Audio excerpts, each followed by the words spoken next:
Well, our first team on the Super Hot Fire 5 are the Philadelphia 76ers.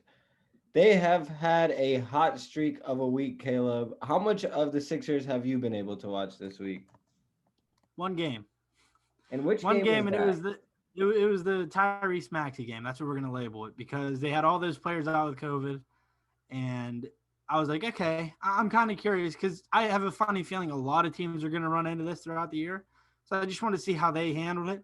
I thought they handled it pretty good. Maxey had 39 points. I mean, career game, but a lot of people liked him pre-draft. So hopefully that continues. But like I was pointing out to other fans, I don't think that the outbreaks were that bad for the teams, especially for like a 1 week window where these younger guys can get into a rhythm and start to develop confidence. Like I feel like Tyrese Maxey getting that game is going to help him down the road as well as the 76ers.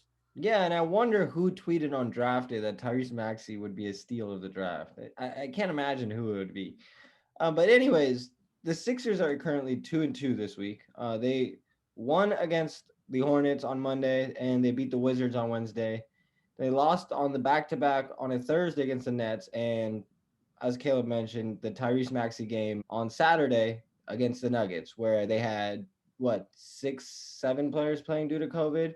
And I Yeah, want to seven. talk about that later. I'll bring that up much later in the podcast, but remember this part. Remember that Tyrese Maxey game because we'll bring that up later. But again, we don't talk about the hottest teams as far as who went 3-1, who went 4-0 in the week. It's just more of who has had a good season and who's been talked about a lot. And the Sixers are 7-3. They're at the top of the Eastern Conference right now. As we mentioned, Joel Embiid out.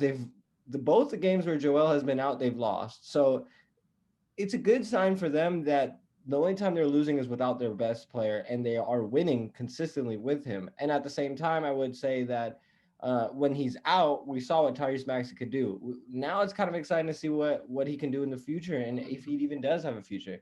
Now, one player I did want to bring up was Matisse Thybulle. What do you think is going on with him, Caleb? Why has he not thrived at all in Philadelphia, despite the guys that have really had a lot of success, like a Seth Curry. Seth has had a hell of a year, and I would say I didn't expect this from Thibault. I know his season's been kind of disappointing. Last year started out really good, started to fall off toward the end. I was really high on him out of last year's draft. I was thinking like, man, he could be like an elite defensive wing. In college, he shot a really good high clip too. And I thought, okay, that's what he'll, because usually those 3-and-D guys, those high level 3-and-D guys that are a little bit older, they come out of college, they kind of solidified their roles. You know what I mean? And it looked like that's what he's going to be, a 3-and-D guy. But he just started to tell off, and it's looking like he can't really get out of that. But I know what he can be. And I would hope he figures it out. But I don't know. It's kind of one of those things where maybe it's limited by role. They have a lot of shooters there now. Where he plays defense, I mean, Ben Simmons guards all those players too, and he does it better. And it's just one of those things where it's going to be a battle for him for playing time because Shake Milton's his size. He gets a lot of his playing time. I don't know if Matisse really has a spot there anymore, if you know what I mean. You bring up a good point, and you also brought up Ben Simmons, and he just went out recently with a knee injury, a left knee injury. He currently didn't travel with the team to Atlanta, who they're playing on Monday. So that is a little bit of a concern. Caleb, do you see that at all being an issue in the future? Because we've seen Ben Simmons and his health. Obviously, the same thing with Joel. You could say the exact same thing.